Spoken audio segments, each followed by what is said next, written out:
Gamecocks. You're listening to Gamecock Weekly, where we've got the latest on JSU sports, campus and local news, and upcoming events. I've got my co-host, Arshay, with me.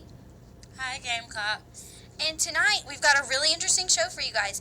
Jefferson Varner IV has got a story and some interviews with some of the cast from A Year with Frog and Toad. Jefferson? Thank you, Hannah. I appreciate it.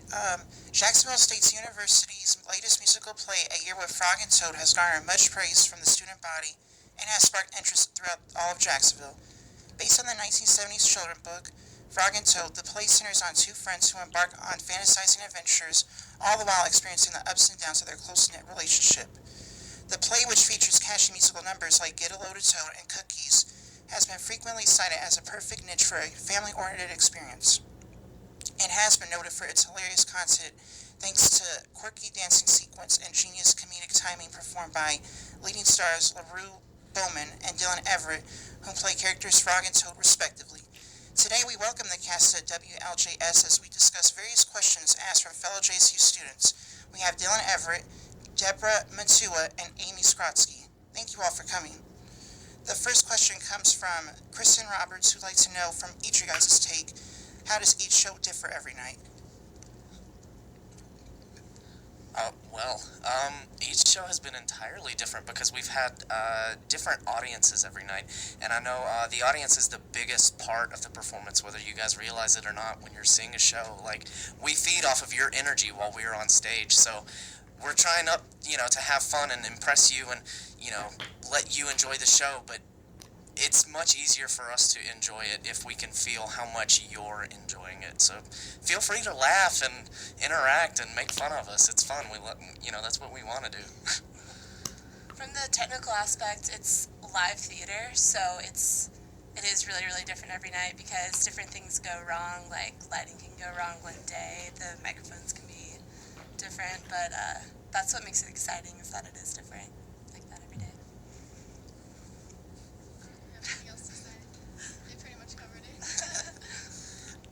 A personal question I'd like to ask is, how do you guys mentally and physically prepare for every show each night? Well, we do warm-ups before. Sorry. Okay. We do warm-ups before every single show. We do vocal warm-ups, and then we do a what would you call it? Energy. An energy warm-up before every show. Yeah. That's it. Yeah, that's pretty much it. I mean, a lot of makeup goes into that first, but once we've gotten into makeup and costume, then we do try to focus physically and mentally, just various warm-ups, from running around and acting like crazy hooligans to, singing a few notes of some scales and just warming up vocally. Okay, thank you guys for your answers. Another question I'd like to ask, well, I wouldn't, but another question comes from Alexandra Black, who asks, what is the most difficult part of preparing for the show and why? Goodness.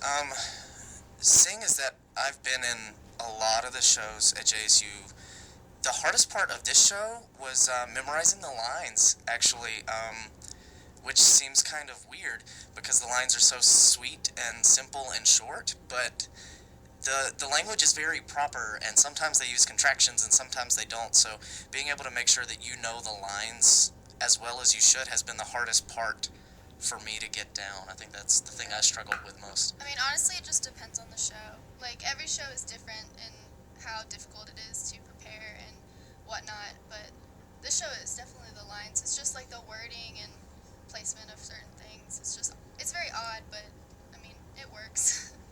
Sorry, I'm not good with microphones.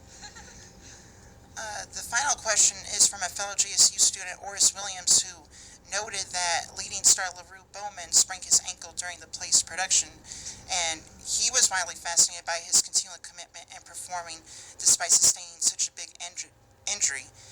Williams would like to know, from your guys' perspective, do you know how he was able to still manage to pull off a great performance despite the injury? Well, he actually sprained his ankle in the middle of our rehearsal about a week before we opened, which was kind of terrifying, but he went to the hospital that night, got rest, and we let him start coming back to rehearsals, but we had him sit in the audience, not get up and dance, and just sing along, so he still felt a part of it. and we actually had our assistant stage manager stand in for him. And we just let him feel it out. We didn't want to let him go up there if he was going to hurt himself. We had a backup plan. We let him go up there with his boot first, and then once he felt comfortable with that, he was able to put on a brace, and that's how he's been performing every night. Thank you guys so much for your answers, and thank you all for stopping by. I deeply appreciate it. If you guys missed last week's premiere of A Year with Frog and Toad, friendly reminder, further openings for the show begin this Thursday and run until Sunday, March the 1st. It is an experience that you and your family do not want to miss. Thank you, Hannah. Thank you guys so much for coming, and it is a children's show, but I really enjoyed it. I laughed a lot. I really liked it, so I suggest that everybody go out and see it.